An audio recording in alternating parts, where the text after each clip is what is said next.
Hi, welcome to my latest video. Today I'm going to be changing my camshaft sensor. This, which sits up here, not to be confused with the crankshaft sensor, which is down the bottom of the engine. I've changed my crank sensor before, and this is the camshaft sensor.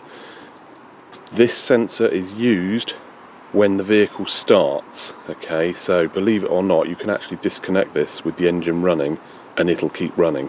It's only used when the vehicle starts so that the ECU knows where in the 4-stroke cycle the engine is. Okay, so being a 4-stroke, the piston comes up on the compression, but it also comes up at the end of the exhaust stroke, and the computer needs to know which of those two it's on. Okay, the crank sensor down the bottom is all about the speed of the engine. It does the rev counter, and it also sort of controls the fueling and when to inject the fuel and everything like that. But the cam sensor is used when the vehicle starts. Okay, so why have I decided to change the cam sensor? Well, it's now mid-November. It doesn't seem very long ago that I was out here in the blazing sun in the summer doing my brakes, brake hoses, turbo duct, lower arm and things like that, and deliberately getting up early in the morning just to avoid that searing heat of the afternoon sun. It's sunny today, but it's very cold out here. It's end of November now. All the leaves have dropped off the tree. All my dahlias have wilted from the frost. And at this time of year, it's not uncommon to experience starting issues. Okay, Land Rovers in particular do seem to suffer. I will one day get my Webasto heater project finished. That I've decided is going to be my Christmas project. I've got 2 weeks off work. I'm going to get the Webasto done. I think I've been saying that for about 5 years now, but this is the Christmas I'm going to get it done. Between now and then, there's a high chance that there might be some frosty mornings, and this car struggles a bit. Below zero, the glow plugs come on and the car does start. It's a little bit weak cranking over, and I will be changing the starter motor at some point. So here's a clip now of the vehicle starting at, I think it was about -2 the other morning, and it was a bit slow, but it did fire up.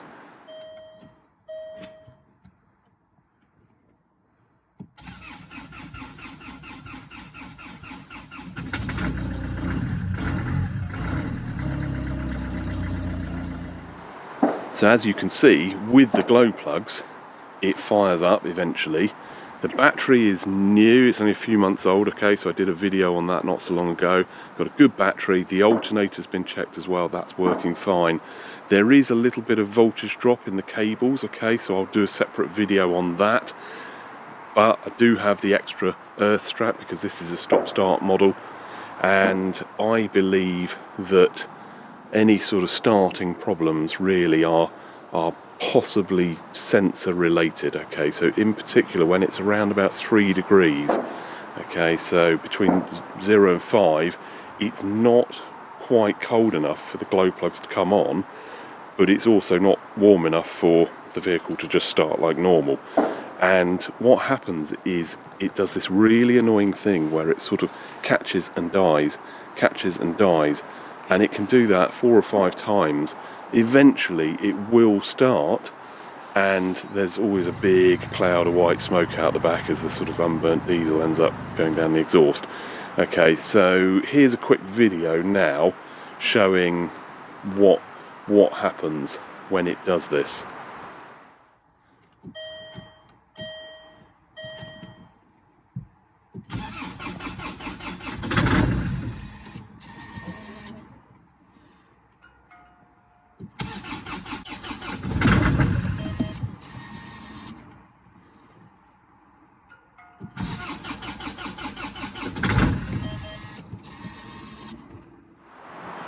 So as you can see, the glow plug light didn't come on, and it was just cranking and not sort of getting going properly. It was kind of catching, starting, and then dying immediately.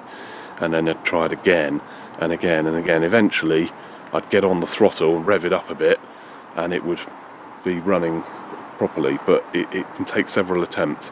Now, this is a really annoying problem. It leaves me a bit nervous about sort of going places. What if I go somewhere with work, with a day job, and I come back to the car and then it doesn't start, because eventually the battery will probably go flat, you see. So I do need to sort this issue out. Even with the Webasto project, I may still encounter this issue, you see. So I have heard of people who have said the Webasto is great for warming the inside of the car and everything, but the engine block can still be quite cold. Okay, so you have to sort of either trick the glow plugs to come on at a warmer temperature, and I will be doing that as well. Okay, so I've got a few ideas about that. That will be in a separate video. Okay, so override the glow plugs so they sort of come on maybe below +5 instead of sort of below 0, or sort of around about +1. They seem to sort of come on. Okay, but I also need to get to the bottom of why this car is not starting when it's around about +3 degrees. Okay, because it really should. That's not cold, really. It's not frosty. There's no ice. It should just start. Okay, everybody else's cars seem to start apart from mine. Okay, so I did mention this a while back on the Facebook group, and somebody said, oh yeah, I had the same problem, and it turned out to be the camshaft sensor. So I've looked into that, and yes, the camshaft sensor can actually cause this problem, because what happens is the engine sort of cranks over, it gets half a signal from the camshaft sensor, it tries to fire, and then just dies because it then loses the signal, or whatever happens, I don't know. But the camshaft sensor, if it's giving a sort of erratic reading or intermittent reading, then the engine's just not going to get going. Once it's going, it's fine, it's going, but it's just that initial sort of firing up which can be an issue. Now, amazingly, when I checked my code reader, sure enough, I found camshaft errors. And what's more, I cleared all of the codes, and then the car did the problem the other day, and I checked the codes again, camshaft error has come back again. Okay, so that's what the sensor looks like. It goes, I think, that way up. Yeah, it must go that way up. And there is quite an important thing to know when fitting either a new or a used cam sensor back in, and that is that the distance here between this sort of plastic kind of bit where the bolt goes, this face here, and the edge of the cam belt housing needs to be 7.5 millimeters. Okay, so here's a 7.5 millimeter drill. This is what Haynes actually says to do. Get a 7.5 mil drill and put it in like that. And the reason for that is if this goes too far in, it can get caught up in one of the camshaft pulleys. Okay, so those pulleys have holes in them. Here's a photo now of what the pulley looks like. Okay, and you'll see that there's sort of chunks kind of out of the sort of disc of the pulley, the webbing as they call it, and those holes are what this sensor actually detects. So this is what's called a Hall effect sensor. There are other names, a reluctance sensor or something like that, but it's basically a magnetic kind of sensor, and it senses when ferrous metal like steel or iron is in front of it. Okay, so as that pulley goes round, it senses the sort of the holes, the chunks out of the steel, and that creates a kind of a square wave that means something to the ECU, and with that information it can find out sort of exactly where the cam is in its rotation, and it then knows where in the 4-stroke cycle the engine is. Okay, so that gap is quite crucial, because if this sticks too far into the pulley, it's going to get broken off basically as that pulley rotates. Okay, so that's why this 7.5 millimeter gap is very important. Now, interestingly, Haynes actually says if it's a new sensor, you just stick it in up against one of the sort of the webs of the pulley, the sort of spokes of the pulley.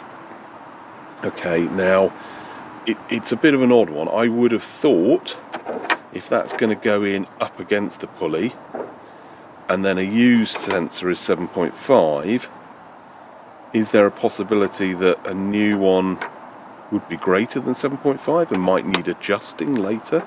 I'm not sure, but I do notice on the end of this there's a funny little sort of thing. If I can try and stand that somehow, try and zoom in. I just can't do this really and zoom in. Let's see if I can zoom that in. Okay, on the end there is what appears to be a little blob of plastic which looks like some sort of casting kind of thing. It's not going to focus, just about focus there.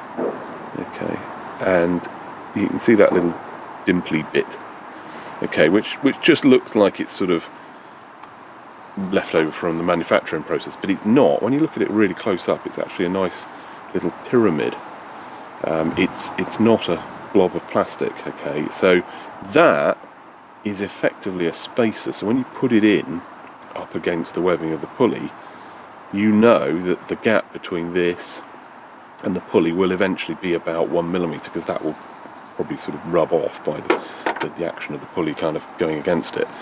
Okay, so the idea is that you have a very close gap between this and the pulley webs, okay, so probably around about 1 millimeter, and then also you have a 7.5. Now what I don't know is whether or not both of those will sort of happen together. What happens if this is 1 and that's 9 millimeters? I don't know. Do you have to adjust it later?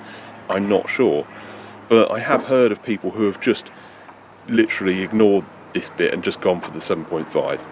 Okay, new or old, just put it in. As long as it's 7.5, that's where it's meant to be once it's used. So surely that will work for a new sensor as well.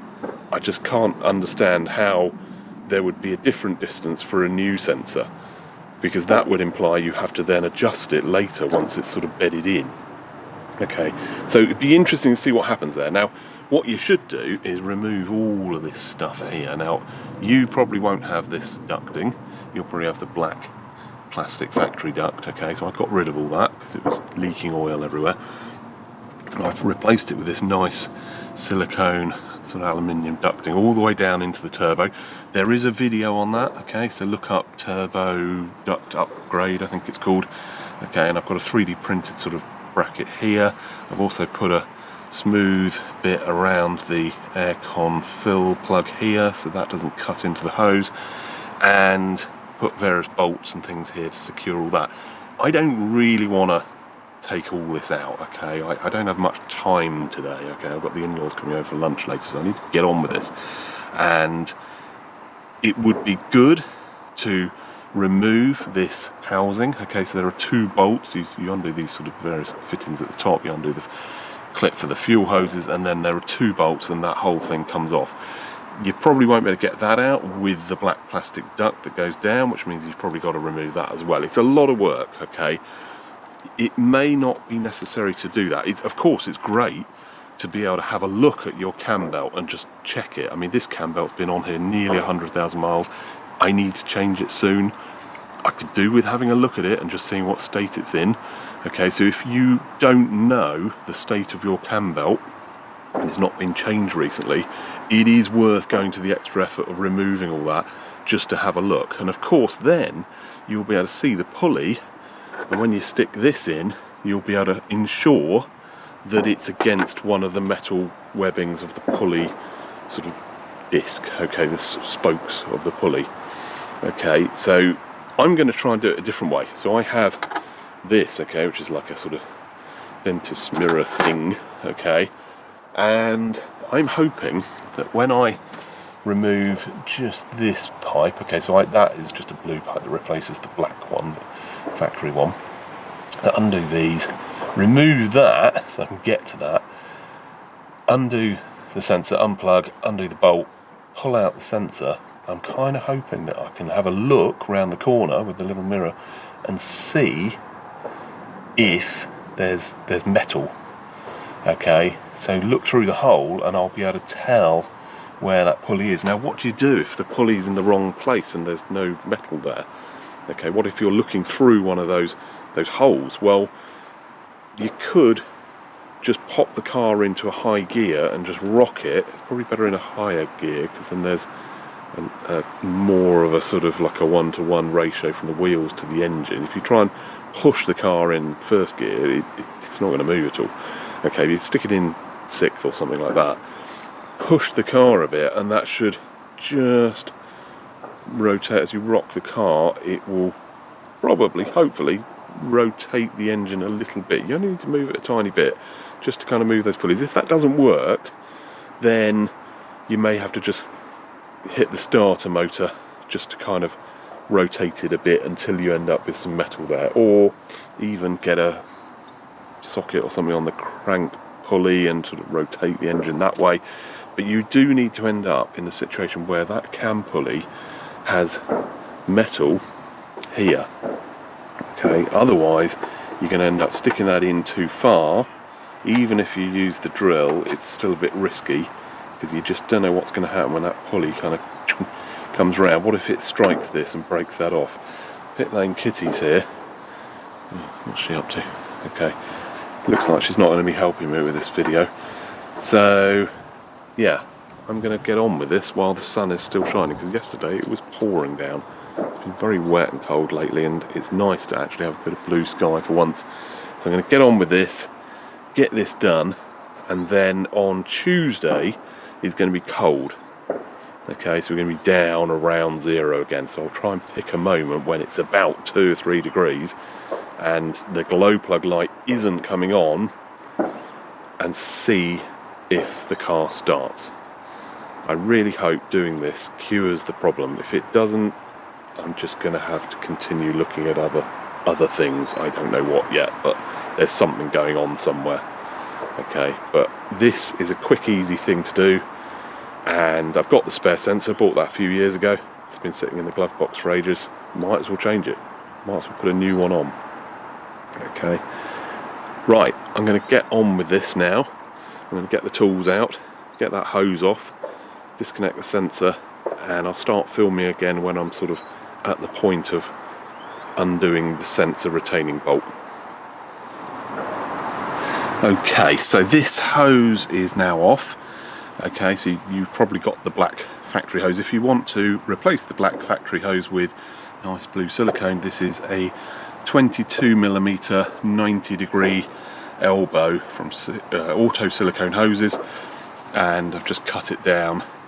Okay, so what have we got there? We've got probably about 10 centimetres and about 4 centimetres, but do measure yours. I suggest removing the old hose and then just holding it up before you cut the blue hose. But anyway, that's removed. I've also removed the connectors. Okay, so I've removed the fuel pressure sensor as well. Just be really careful not to get any dirt into these. Okay, so I've just tucked mine over there. It's pretty clean in that area, but you don't want to be getting mud and muck like this crap that's all over the rocker cover here. Okay, so because the factory duct leaks oil in that vicinity, you can get a lot of grime building up. Okay, so do protect. You can always sort of stick a glove or something over your connectors there. You don't want to get dirt in the sockets.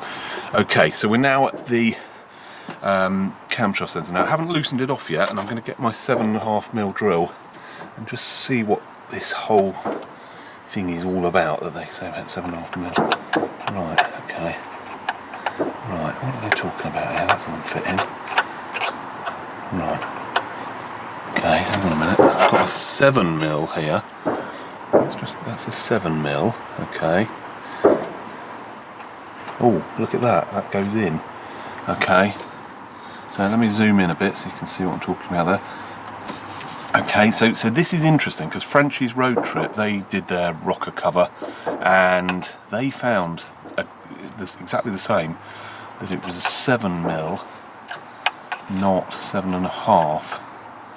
Okay, so I think it's not that bit there, that's even smaller, it's sort of there. There's a little bump bit there. Okay, so you're going to stick it there so it's almost next to the Allen bolt. Okay, that's what they're talking about. That needs to be, well, 7.5 or in this case 7. Okay, so I'll put the new one in at 7.5. I'll follow the Haynes manual, but well, I don't even know how much adjustment is in there. Let's just have a look. Now that's interesting. Let's just zoom out. Okay, so the new one has a oblong hole in it. Okay, which is good, because then you can actually loosen it and adjust it. So I guess there's always a possibility that it could come loose and drift away from the pulley and lose signal, or just get a bit of a weak signal or something like that. I don't... No, mine's not loose, okay. And it shouldn't wear away. I mean, there should be nothing in the cam belt sort of housing that could possibly sort of wear it down. There should be really no need to readjust that later. You fit it and forget it, really. So I'm going to remove the old one. It'd be very interesting to see if the end, the very tip of it, is sort of worn at all. Let's get that out and have a look at it.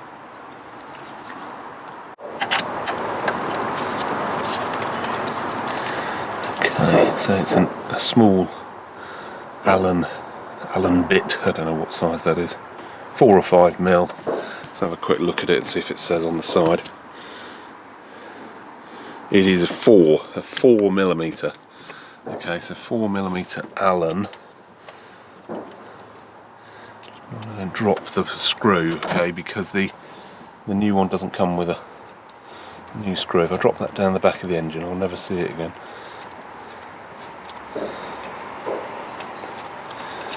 Right, okay, put that somewhere safe,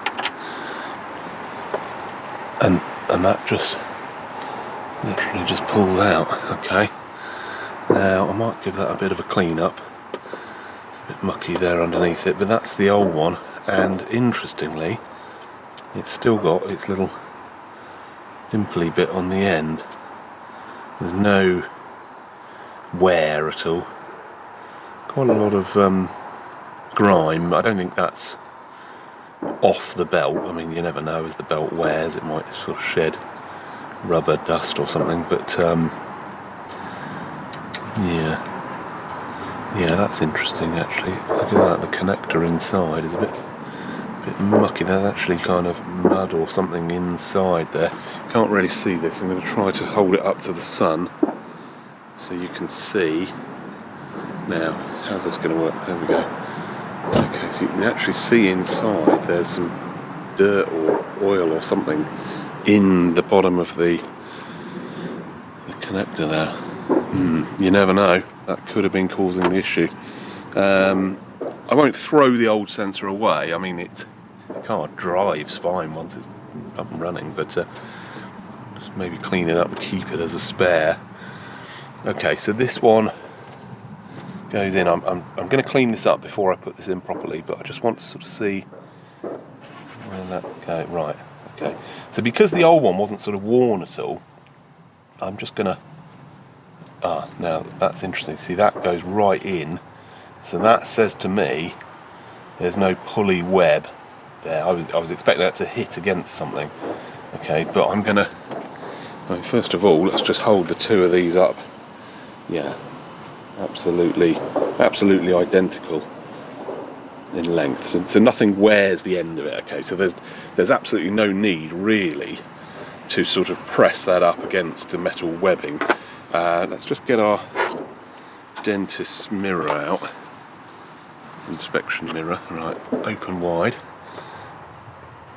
Oh, there's the hole. Right, okay. Now it's a bit difficult to see, and of course I need... Aha, there we go. Right.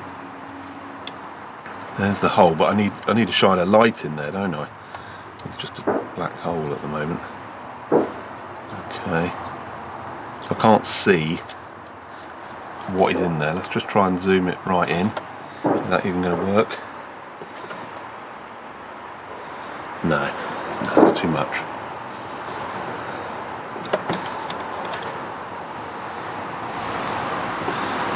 it's because it's quite bright sun out here, you see, that's just so dark. Ah, is that? No. What I'm going to do is, I'm just going to get my lamp that I use, my sort of rechargeable lamp. Okay, so I've got my really bright light here. And it's going to be a bit tricky to do this,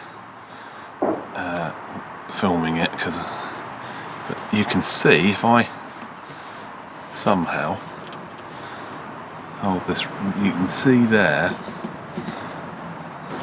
Of course, I need to get the light at exactly the same angle as the camcorder, but basically there's nothing in there. Okay, I can actually see the black plastic of the back of the housing. So what I'm going to try and do now is just rock the car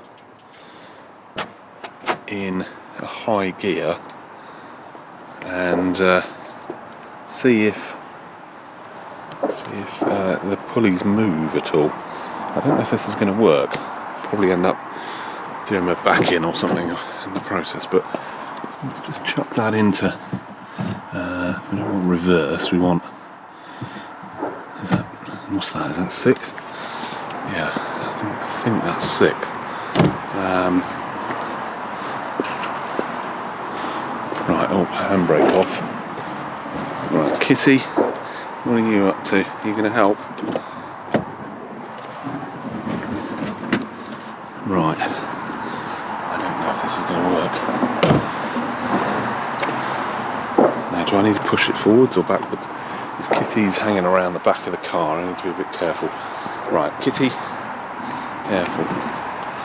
Right, okay. No, it ain't going to move at all. I think because there's been heavy rain. I think the brake discs have got.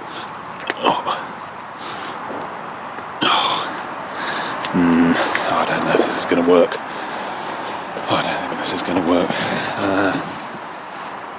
Hang on. There we go. Right, has that done anything? Has that done anything? Oh, I think it has, you know. Ah, look, it has. It's worked. Amazing. So there's a little trick. Rather than pushing the car, just put your foot on top of the wheel and you get sort of double the leverage. But we can now see. Let's try and get this right. It's a completely different colour in there. Okay, so let me try and zoom in and then get the light. Right, so you can see straight away that's, look, it's metal coloured. Okay, so that worked. So shoving the car in 6th gear has actually worked. You can now see the pulley.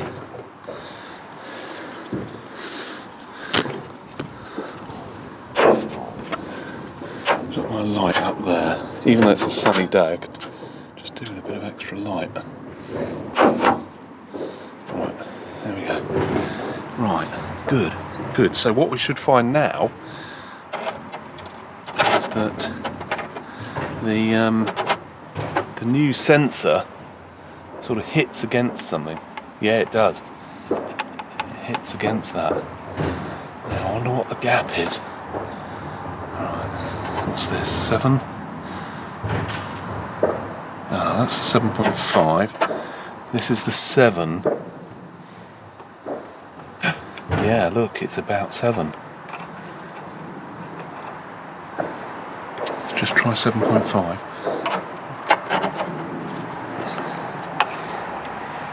Yeah, it's a bit tight. So, that is interesting. Okay, so I'm now confident that the sensor's up against the pulley webbing. So, what I will do is I'll give that all a good clean up, and then I'm going to put the sensor in and just make sure that the gap is no less than 7. Okay, I'm going to work with 7 rather than 7.5. Is purely that's where the old one was, and I've heard of other people also finding that theirs should be, or was 7 and should be 7. Okay, so 7mm. Okay, but the sensor, that little pointy bit, is against the webbing of the pulley, which is what Haynes says to do. Right, I'm going to give this a clean up, and then I'll get that screwed in and we'll check the gap. Right, I've given that a good old clean up. Okay, so I've sprayed a bit of brake cleaner just to dissolve all that grime, and then wiped it with a cloth, just to get that as clean as possible. I will be actually replacing this whole kind of rocker cover thing at some point, and probably doing an EGR delete as well, EGR removal. I'll do that another day. Okay, not today. The priority at the moment is just to get the car starting reliably. So we have our 7mm. Let's make sure I've got the right one. Okay, so this is that's 7.5. This is 7. No, that's 7.5. It must be this one, 7. Okay, so this is a 7mm. So I've put that in. I've just done the screw up loosely, and that is sort of hard against the pulley. And now what I'm going to do is I'm going to push this in. Right, that's actually a loose fit, you know. Right, let's see, 7.5.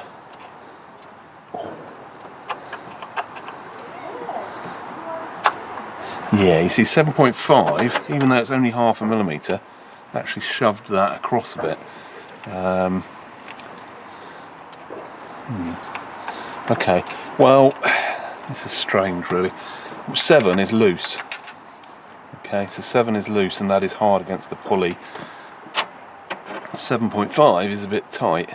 Oh, actually, no, it's now fitting in. Okay, but it's when I shove the drill in. Now the drill does have a bit of sort of metal kind of bumps and things like where it's spun in the drill chuck. Okay, but let's get that tightened up and I'll check it again. Right, tighten it sensibly, tight by hand. Okay, and let's just check that again. Right, 7.5. Oh, there you go, look. There you go, 7.5, and it's a stiff fit, okay? So it's not going to go anymore because that is against the pulley. So what do I need to do now? I need to connect it all back up and replace the hose, start the car, see if it starts and runs, and then wait for some cold weather. Right, I'll get that hose and connectors all back on, and then we'll fire it up and see what happens. Okay, the hose is in. Tightened up those Jubilee clips. Let's connect up. Make sure that's nice and clean. Come on, get in there. Click. Make sure it clicks. And fuel pressure sensor. Right, I'm going to start the car now. Remember, it's in 6th gear. Start that up, and then we'll have a play with the code reader and just see what we're seeing. Right, okay. Handbrake into neutral. Right, okay. Right, okay. That started, no problem at all.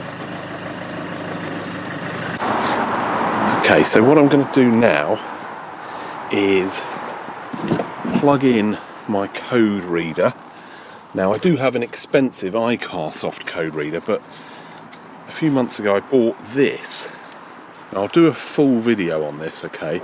But this is the latest version of the ELM 327, I think it is, ELM 327. Okay, the ELM 327, I'll put up a picture now, only work with Android. Now, this is the latest version. I mean, it's not actually an ELM 327, it's a Ricoh key. Ricoh without an H, not to be confused with the photocopier company.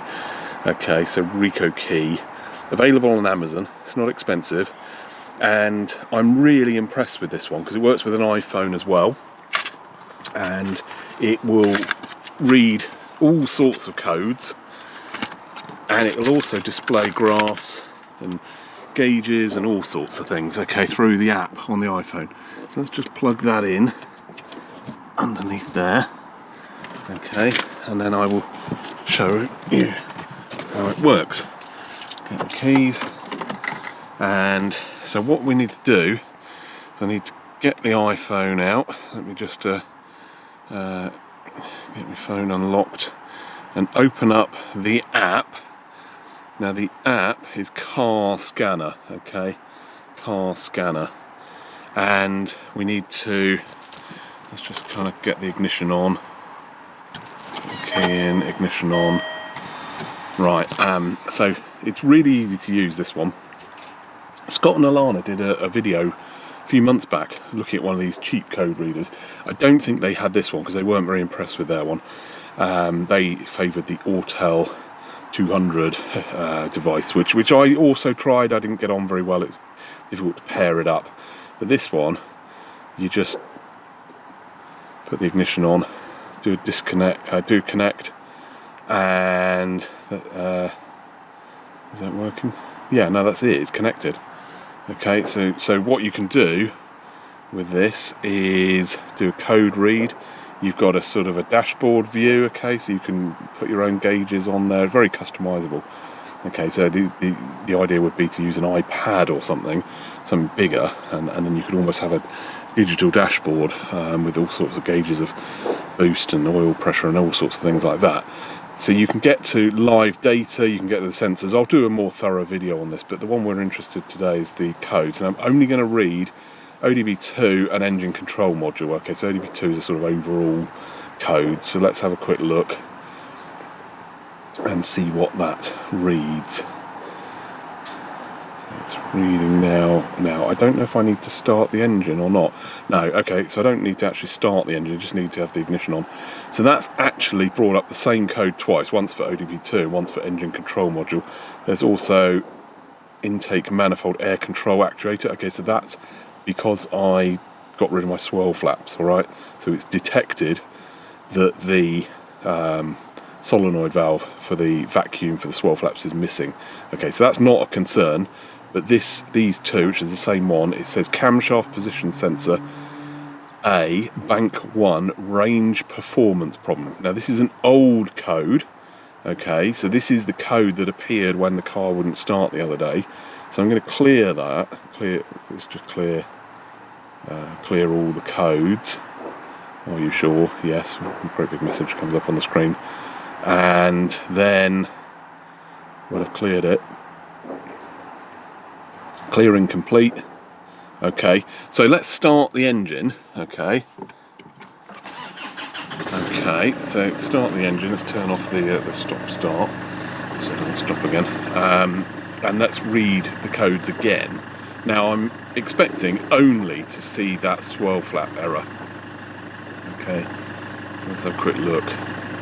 Okay, yes, so it's a P2008 appeared 3 times actually. Twice for ODB2 and once for the engine control module. So that's the same fault for the swirl flap actuator, but no camshaft errors. Okay, so what I'm going to do now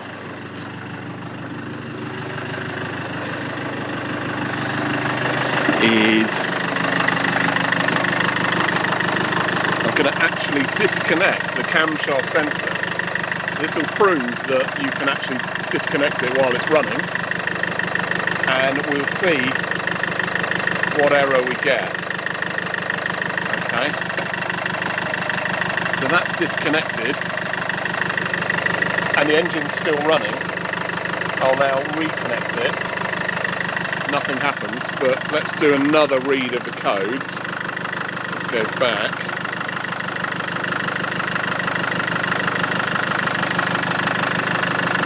Read the codes again and see if, yeah, okay. So, right, let's just turn off the engine. We have got a camshaft error. Right. Okay. So, what have we got here? Let's get out the sun. So, we have camshaft position sensor A, bank 1, circuit malfunction. So this is a P0340, which is a different error to the one before. Okay, so if you get a P0340, it probably is a wiring fault. Okay, so it's probably a wiring, or the sensor has just the plug has come disconnected, or the wires have broken through, something like that. It's unlikely to be the sensor itself. Okay, so the previous error that I got was different, and that was, I think, something to do with the actual innards of the sensor. Okay, the sensor not kind of working properly. Okay, so two different errors, but they are distinctly different. There's sort of disconnect and the actual sensor kind of malfunction. Okay, so with that reconnected, let's just clear this again. And oh, I've turned the engine off now. Probably need to turn the ignition back on, actually, so that the thing can actually connect up. There we go, it's still working. And then I will start the engine, do one final read. Okay, so that's cleared. Start the engine and do one final read, and we should be back to just the swirl flap actuator, hopefully. Now, what I'll do when I do a more thorough video on this code reader is I'll enable all of the other different things, and we'll see if there's any other error codes for sort of Haldex and gearbox and things like that. Okay, so there we go. We're back to just the P2008, which I'm not bothered about. Okay, I know about that, and that's not a serious problem. Okay, so there we go. Right, let's turn that off and unplug the code reader. There we go. And that is it. Camshaft sensor changed, engine running. I just need to wait for some cold weather now, and what I'll try and do is, I'm not going to put this video up on YouTube just yet. I'll sort of edit everything I filmed so far tonight, and then on probably Tuesday, I think it's going to be pretty cold, so I will come out here and see if the car starts. Okay, even if it doesn't, I've got a new camshaft sensor now, so that's one less thing to go wrong. It's never ending with Land Rovers, never ending, but it's another video for you all to watch. Okay, I'm hoping somebody finds that useful. If you have a camshaft sensor issue, now you know how to change it. Okay, right, the next bit of footage you see will be probably a cold morning sometime during the week. Okay, so here we are a couple of days later. It is 4 degrees this morning, so I'm hoping that is a good temperature to test the starting without the glow plugs. So let's just hop in and just see. I mean, it's not actually icy, it's just sort of condensation, but it's been quite a cold night, so let's just see if the glow plugs. Right, so no glow plugs. Okay, so that's what we want, and let's give it a go. Perfect, absolutely perfect. There we go. There we go. I firmly believe that would have struggled to start, and it would have done the annoying catch and die thing. And it just started straight away. Didn't even really have to crank much. That is unbelievable. Obviously I need to test it a few more times to be really sure, but I am confident that is the problem solved. There we go. So I'm going to bring this video to a close now. I hope that video is useful. If you have starting problems around about 3 or 4 degrees Celsius, then check your cam sensor. It could well be a faulty cam sensor. Right, well, I hope that video is useful. Don't forget to like and subscribe. I'll see you in the next video. Thank you. Bye.